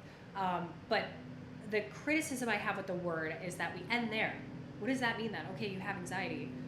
Okay, what does that mean? Where does it come from? Do you have paranoia that people are out to get you and it's making you anxious? Do you have, because now we're talking about like psychosis, right? Of like paranoia, something beyond like in a fantasy, right? Do you think aliens are watching you, right? Like something like that. Are you anxious about that? Versus like neuroses and neurotic, we are all neurotic to some degree, unless you are on the other side, which is more psychotic, etc. It doesn't, right? Like, but most people that have like generalized anxiety symptoms are by default neurotic. I don't like that we fall flat with anxiety, and again, I'm psychoanalytic, so I'm always going to look at the function of the symptom. When we just say, I have anxiety, we have to do something with that. We have to understand, why do we have that symptom? One of the first things I will do, especially with teenagers when they're working on emotion identification, I will say, name a person, place, or thing before I see you next week that made you feel anxious. Like, where did this anxiety come from? You would not believe how many people can't do that. They would just say, well, no, I just feel anxious. No, it doesn't just come out of nowhere. It comes from somewhere because we have neuroses. We're neurotic. So yeah, I think it's just kind of this surface level piece of that gets a little frustrating, and then people just get stuck there, and what gets complicated, and my job is to encourage people to challenge themselves, they will just say, well, I'm not going to go do this performance, or I'm not going to go talk to this girl that I think is cute, anything. I'm not going to do this because I'm anxious. Then people just stop there. They don't do anything with it. And I think part of it is like, we have to understand the function of anxiety. We can't just say that people are anxious. What is creating that symptom? So again, I would say fever, flu, I use that all the time, and I'm gonna say like the flu is what I help people understand, and then the fever kind of starts to go a little bit better. What have you learned in your professional work about relationships, and how does that maybe compare and contrast with what you saw when you were younger? Yeah, wow. How much time do we have? I'm just kidding. Okay, so relational dynamics are always going to be informed by the unconscious, our experience of relationships. I mean, attachment theory, very well known, right? That is psychoanalytic. Attachment theory is from a psychoanalytic clinician that developed that, right? Our relationships, again, like I said, are informed by that. As a couples therapist, I will often encourage the couples to start to open up the space for what we call the desire of the other. So that is where we have to allow our partner to be their own subject, have their own desires, and it's not about us. We have to exist as two separate people. One of the most concerning things I see when I work with couples is that I can't locate them. Like, I can't see two different people. I see one person trying to meet the needs of the other because they have a codependency issue and it makes them feel needed, desired, all these things. And then the other person kind of determines all of that. I see this all the time. So really a lot of my work is actually challenging couples to open up the space for their partner to not always be what they want. Like, they have to be their own person. And the more I think time goes on, the more there's actually an intolerance for this, because people are starting to be more themselves. Talk about identity formation.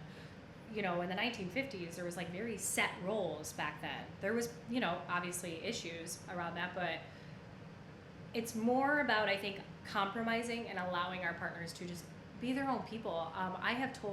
To answer your question, I have told couples to put a baby picture of themselves somewhere in their house for their partner to see.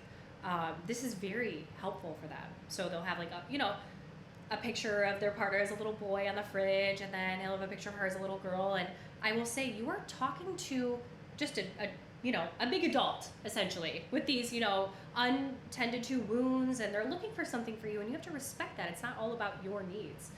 So that is a huge piece that I work on in terms of compromising that and just allowing some space in that. I think in terms of my own, life, I have navigated a lot when it comes to relationships. I would say, I grew up with divorced parents. I never really had like a representation of what it meant to have like a healthy married couple. Those ideas came from like movies and, films, and I had like a fantasy of what that's supposed to be. And that got me into very complicated situations. I mean, I had my daughter young. I tried to like make that work. We had another kiddo, and we were married very shortly, and then I was divorced by the time I was 21. And I have to carry those stigmatizations around that. But I knew that I was learning, right? And these experiences have made me actually a pretty decent couples therapist, because I know what that's like to try to fit something that's just not going to happen because of religion or family pressure or whatever, right? And then moving on again into my 20s, I met someone that was like nearly 10 years older than me. He kind of came in and saved me and rescued me and all these things. I was a single mom of 2 little girls, bartending and going to college, and he came in and swept me off my feet, and that created a whole other issue, because then I had this like white picket fence life, and I was very young. I mean, I had no business living that lifestyle, and I was very unhappy. So led to my second divorce, and that identity formation and that of my second divorce, when I think I was 26. I had 4 kids by that time, and I don't want to get into too many personal details, but it really changed my life. I mean, I had to move. I lost everything. I had $0 in my bank account essentially the next day, and had to start from nothing. And that is kind of what catapulted me into also like private practice and things like that. Coming back to Grosse Ile, I needed my support system. I needed my family. And actually just last year, I bought my first home ever here. And it is because of my private practice. So those experiences, I think relationally, have really informed how I show up also as a partner. We are not born the day we meet our partners, and we all have things that we're carrying. And I think if we can respect that about our partners, and we can remember that we were all children at some point learning how to love, that will allow us to be a little bit more flexible in those relationships. I mean, I could talk all day about that. So that's a really long answer. All of these are long, but They have to be. They're good. Yeah. That's what ethics for. Why is going to therapy so hard? I knew you were going to ask this. I had a vision of this like before I came here. I'm like, someone's going to ask that. Let's see. Why is it so hard? So going to therapy, I think, it's a way to acknowledge that we have to look inward and take some accountability for our suffering, confront suffering. You'll hear me use the word suffering a lot here, because suffering is inevitable. Like, we have to suffer as human beings.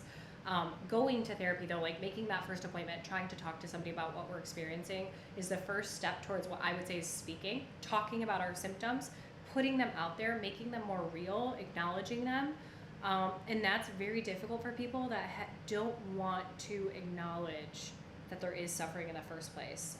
I see this a lot actually here in the community in terms of this sort of idealistic lifestyle, perfectionism, a lot of image. I argue a lot of those people are suffering the most because they're not speaking about it. They have a lot of shame around therapy. They don't want to have hard conversations, and then we, see that kind of explode in other ways. But I think there's a lot of stigma around it. There's a lot of shame, particularly with men. I see that a lot. And actually, one thing I do want to mention for the sake of the documentary and what you're talking about in the community, something so important that I've learned working here, there are so many older folks that have never been to therapy that I am seeing for the first time. I would say probably 90% of my clients here have never been to therapy. And it is some of the most beautiful work I have ever done. I mean, these people are in their 70s, some 80s, and they are sitting on my couch talking about these very incredible and sad and hard journeys that they have had to get here, and they have never talked about it out loud to somebody. So I don't know exactly why it was so hard for them all that time. I think it was because they had to survive it. They grew up in generations where they didn't go to therapy. And then they see, a little Grow Zeal Now post of like my name, or they find out about like this little practice on Macomb Street, and some of them walk, some of them, have family members drive them to their sessions, and they're like, okay, what do we do here? What do I talk about? And I just tell them to speak what's on your mind, and it unravels. And that's something that I think a lot of people don't understand about having a mental health on Grow Zeal, is that there's, I would say, over 50% of the need here is actually elderly people that have never talked about their suffering before. It's really beautiful and very vulnerable. You're somebody who grew up here. You're somebody who has left here and come back here. You're somebody who now serves this community in a very unique and extremely necessary way. Why is this place so special?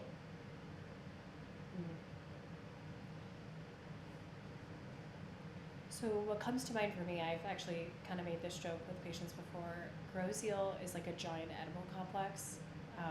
Do you know what that means, edible? So we often return here to be with something that feels familiar, like our parents or our family ancestors, whatever. The edible isn't bad, it's okay, it helps us function, it's necessary. So it's like how we relate to our parents, our mothers, our fathers, or whatever. There's a huge familiarity here for people. I think I mentioned it earlier, like why I'm raising my kids here. It's safe, it's familiar. I think there's a uniqueness about it because we all have also this shared investment in safety, in what I would argue success, education, things like that, that I think is very unique, that we don't always see everywhere. But I think of it as sort of like the motherland or Mother Nature or something like that, like literally like this like place that felt safe, felt homey. I mean, I have so many friends that I went to school with, and they'll say, and none of them live here, and they'll say like, I can't believe that you are living there. Like, how are you doing that and raising your kids there? I got as far away from there as I could.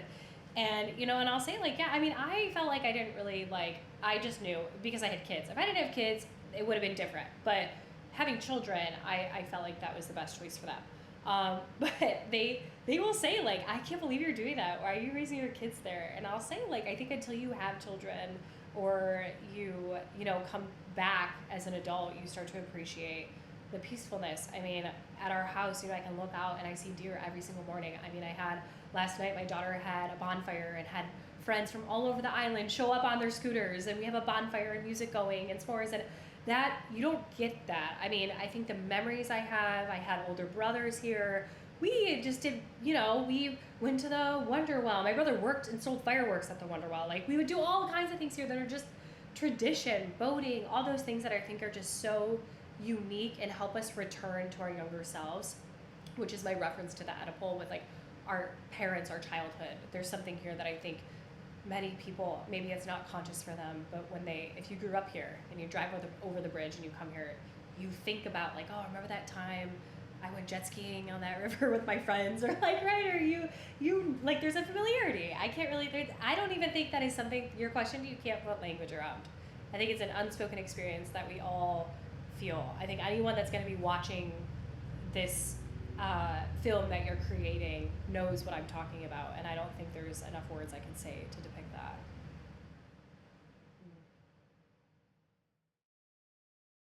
So can you start by introducing yourself, who you are and what you do? I'm Trista Cortis-Redfield, and I am one of the brokers and owners of Century 21 River Point on Macomb Street in Grow Zeal. My sister and I purchased the company from our mother 3 years ago. This was my first job when I was 14 years old. So after school, I would walk over here from school and do my job. And then I just kept getting promoted from there, and now I own the place. And when did you move to the island? How old were you when you came to the island? 14, right before high school started. The worst time possible to move a kid, for sure. I moved here from Riverview. So I remember the first day, the first day of high school. And I knew a couple people, but that was it, maybe 2 people.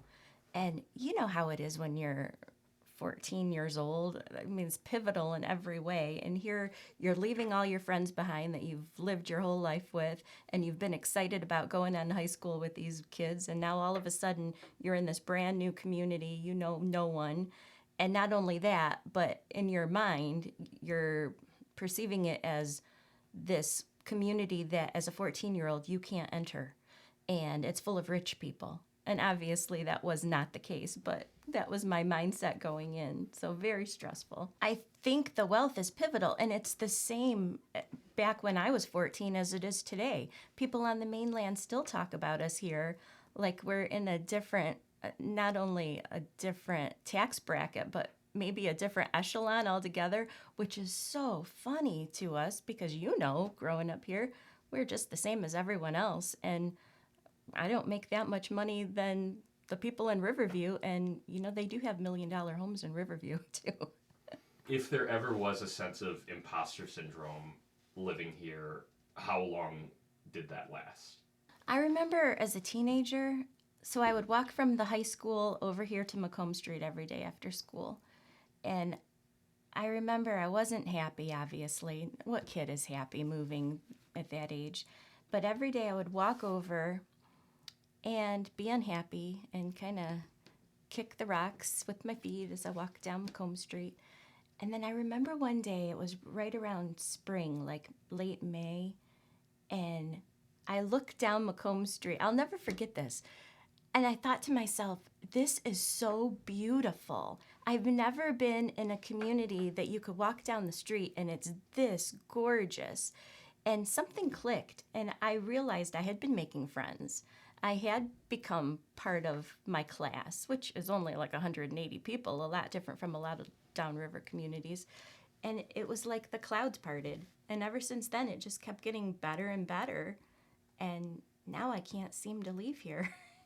I think that most kids, when they reach like their senior year of high school and they think about college or whatever they choose to do moving forward, most kids can't wait to get away, to start somewhere else and to start some new beginnings and see some new things. And I was the same. I moved away for a little while, and then I bought a little house in Wyandotte. And then as I began to think about a family, and when I knew you were going to be born, all I wanted to do was come back here for you, because I knew how much it meant for me, and I wanted that for you. And so it goes, you know? What did you find changed as a parent here versus a kid here? I think I was less jaded than I was in high school, because even though it does become your home, what kid isn't jaded, especially in their teen years? But other than that, not much. And I remember it was exciting for me to introduce you to teachers that I had and, you know, to bring that forward and move forward that way. It was just really cool. What responsibility do you feel like you have to your clients? I think as realtors, we need to remember that this is most people's biggest investment, and they're putting a lot of times everything they have into buying this house.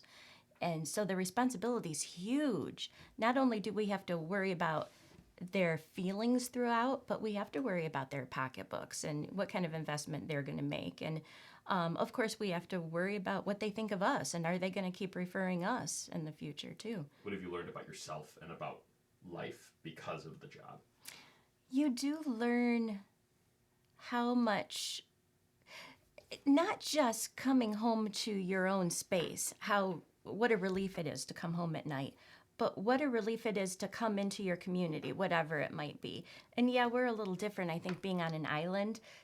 I'm sure everybody feels the same way. There's times that I take the toll bridge home, even though we live closer to the free bridge, just because you breathe a sigh of relief as soon as you cross that bridge.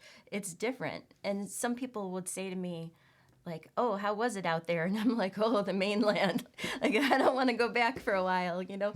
I could spend a couple weeks without leaving the island. I'm pretty self-sufficient. But I think that makes it real how important it is to everybody where they live. And, obviously in real estate, we say location, location, location. It makes you realize just how important location is. Since you were little, I have not lived more than 2 streets away from Macomb. And we talk about moving to the south end, which I'd be okay with. But even that kind of panics me a little bit, just because you have this comfort zone. How do you see the uniqueness of where we are and who we are compared to the way things are outside of that? I would say at least 50% of our business here is on the island. Or no, I should flip that. I would say at least 50% of our business is off the island. Yet I'm still so much more comfortable working on the island because it is home to me. I know all of these streets like the back of my hand. Not to say I don't know all of downriver too, because I do, but there's something more comfortable about it. Not just in terms of statistics, but in terms of feeling. So, yeah, I do like doing business on the island more than on the mainland. Do you ever feel like anonymity would be a relief, or have you just gotten used to it? Every single day, and I will never get used to it. Island Fest just happened, and we were heading out to go over there one day, and I thought, man, I love a good carnival, but I would rather find one up the island where I don't know anyone, just because everyone needs a break now and then, You've seen so many different iterations of the island since you were a kid. How do you think it will continue to change? Not even by the time you are old. By the time I am old, what do you think this place will be? How will it be the same? How will it be different? I love that the island is so much more diverse than it was, not just when you were little, but when I was young too. And I hope that it keeps going in that direction. I love the new families moving in of all types. I love meeting new people and seeing what they may have to bring. And I love how excited they get about the things that I'm not quite excited about anymore, just because I've lived it for so many decades. It's nice to see. I love the new businesses coming in. I pray that more would survive. And I really try to support them all as much as I can so that that can happen. We've talked to a handful of people, and this common theme emerges of like this unspoken thing about Groseal that keeps people coming back. And like you mentioned, the relief of coming back across the toll bridge. If you had to try to put words to all that, how would you describe that? I'm sure obviously a big word would be home, because no matter where we live, no matter where we grow up, there's still that tie. It doesn't matter how far away we go from it. Coming home means something. But I think that we have more wildlife and nature than the mainland. Houses are a little more far apart mostly, and so that leaves more room for more trees to grow, more open space, more wildlife, and those things ground us a little bit more. So, the other suburbs and the cities, they're fun. They're great to go visit, but there's something about being here with all of that nature that you might not be able to get otherwise. That's very calming and healing.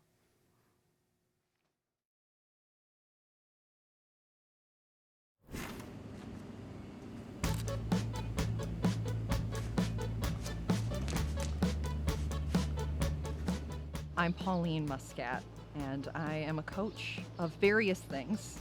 I mainly coach skating in every discipline that you can think of, from the littlest itty-bitty babies just learning how to fall and get back up, to grown adults who are taking on as a hobby, to high schoolers who are looking to join their high school team and hopefully qualify for collegiate skating. Every discipline in moves in the field, which is like basic skating skills, turns, all of that, to jumping, spinning, partnered skating, all of the above. And then I also get to coach off-ice training so that they're nice and strong like bull. Yeah, and then yoga as well. So I just be teaching. Yeah. I be doing and be teaching. I think moving my body wasn't a choice, because I was just so feral as a child. I think that's what started it, because like at 18 months old, I was on the ice. And I was like, yes, this is it. This is the thing I want to do. Everyone must join this cult, kind of a thing. I think that's more so what got me into teaching. I started my first like little bit of teaching in general was at 14. Instead of staying at school for lunch, I would go over to our local dance academy and I would teach the toddlers tap and ballet, which actually mostly required me to tie shoes and wipe noses. But yeah, teaching them basic things is where I started.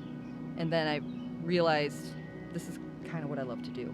I really enjoy this. Just the spark of joy when you see someone learn something and accomplish it. Oh, it's wonderful.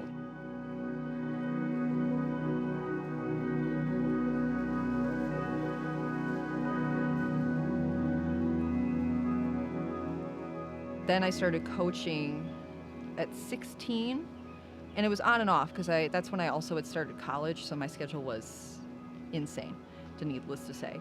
But I started coaching here and there, and I actually ended up coaching and partnering a friend I made in college. Like, he and I got along like two peas in a pod. So he's like, I want to skate too. That looks fun. I'm like, it is fun. And then we started skating, and he's like, oh, this is hard. I'm like, yeah. I'm like, but it's fun. He goes, yeah, it's fun. So we like slowly, he learned some things, and that's kind of what got me into it a little bit more, I feel. And then master's program, graduated during COVID times. So all of my students that I had pre-COVID, for the most part, they're not skating anymore. It's hard to get back into a more difficult sport after time off, and it wasn't one of those sports you could do at home.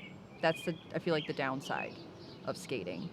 It can only be done in an ice rink, and if those are closed or melted down or for the summer, or they get shut down permanently, like we've had a couple now around us that has happened to, you no longer have access to this sport. That's kind of the downside. So other kids were able to keep dancing, keep running, keep doing a lot of rowing. Any sport that was like outdoors or indoors on your own, you could keep doing. But a lot of our skaters had that setback, and trying to get back into it after losing it all is really hard. And not just physically, it's more the mental aspect of the frustration. Skating can be a very frustrating sport. So you need to have a community that is going to be like, no, you can get through this. In the meantime, we're here to like laugh it off with you. And picking back up, post-COVID, getting back into it just myself, that was a struggle, especially being older. You learn things quicker as a kid. You pick things back up quicker, and you don't have a frontal lobe telling you this is scary. And got students again, getting back into it, and I feel like it's even a stronger community now. These are really hardy, tough people who are like, gosh darn it, I'm gonna have fun. I want to go have my hobby. I'm gonna work on things. I want to do this no matter what, even if it's in a different capacity than it was before. If I can never get back to where I was, that's not the priority. The priority is to just do this for myself. And that's the majority of like skaters I'm around now. That's their mindset. And I fully believe that's the mindset you need in any hobby or even an occupation to keep going into it for long periods of time. Because if you're only goal winning orientated, you're not going to win all the time. You literally cannot. We cannot always win. So you have to be able to take the harder parts and live through it. And that has been a joy, just seeing kids not only achieve things on the ice, but seeing how it affects them off the ice, how they start to become less shy and work harder in different aspects, and be able to finally give a speech in front of class without wanting to, throw up. It sparks that different kind of confidence, because like, if I can go out on the ice on one foot across the entire sheet of ice, I can stand in front of people and like tell them about Benjamin Franklin or whatever, and with adult skaters too, because again, it's so different when you're doing this sport as an adult. Your brain, your body's going, no, this is not safe. This is not cool. So overcoming that mentally makes adulting feel way easier, because you're like, taxes? That's easy in comparison to like going, I'm going to throw my body into the air, spin around, and land on this tiny little blade and convince myself that it's fine. So yeah, it's just the joy of it, of seeing how it affects people overall in their lives, and getting to be a little part of that, and creating our own little community. No, on a separate note about identity, how has Roseal shaped your identity? I think it's reminded me to continue to find peace and quiet, because the fast-paced world of skating, they don't want you to take breaks. When I was training from roughly like 7 a.m. to 3 p.m. 5 days a week, and then going to the gym and then going and taking night classes, that is like the definition of hustle. That is the definition of not taking a break. And you can't keep doing that. You cannot do that. And on the island, it's just a slower pace here. I mean, they used to have that sign when you were coming off the bridge that said, like, welcome back to reality. So it creates almost a good divide mentally for, like, us as an individual. Like, this is the quiet time. This is the slow it down. This is maybe you just sit outside and stare at the sky and the trees. And I think that living here has taught me balance, has allowed me to find balance and connect with the slow aspect of living.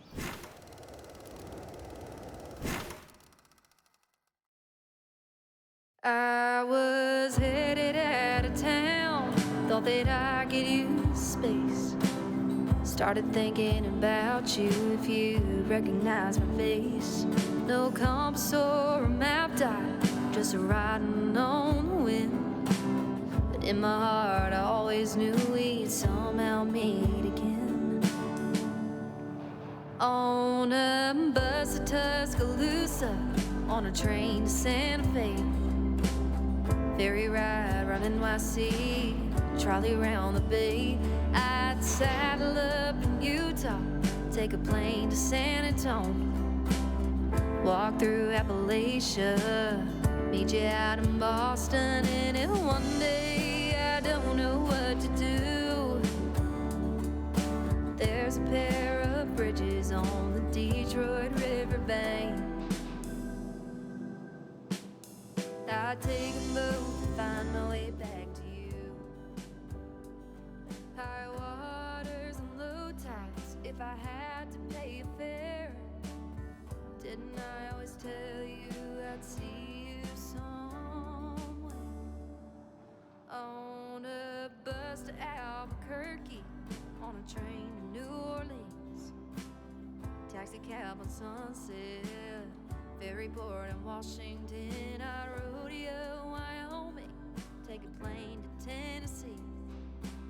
Say I'm crazy out in Bozeman, sail the 7 seas. And if one day I don't know what to do,